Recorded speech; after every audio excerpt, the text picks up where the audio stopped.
l'art de ne rien faire. Dans sa version zen, l'art de vivre se résume à la cérémonie du thé.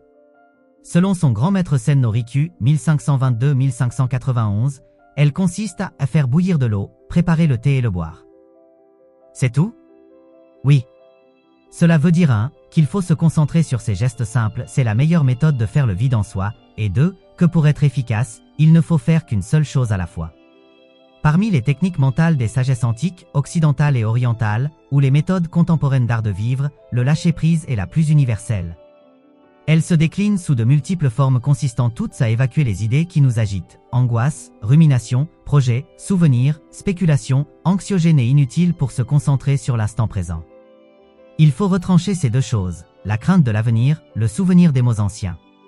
Ceci ne me concerne plus et l'avenir ne me concerne pas encore, écrivait déjà Sénèque dans ses lettres à Lucilius. Oublier le passé et ses remords, fuir le futur et ses angoisses pour se concentrer sur l'instant présent, voilà la principale recette de bien-être. S'ajoutent à cela toutes les techniques de relaxation, exercices de lâcher-prise et autres baumes anti-stress de l'esprit. Mais le carpe diem peut s'entendre d'une autre façon, moins contemplative. Cueille le jour peut aussi vouloir recommander de ne pas perdre de temps, de ne pas tout remettre au lendemain. Chaque jour est une chance à ne pas laisser filer. La vie entière n'est faite que d'une succession de jours qui offrent chacun un champ de possibles. Bref, ne procrastine pas trop en remettant tout au lendemain. Vivre l'instant présent, donc. Tout cela est bel et bien, mais est-ce que cela marche si j'ai la main coincée dans la porte?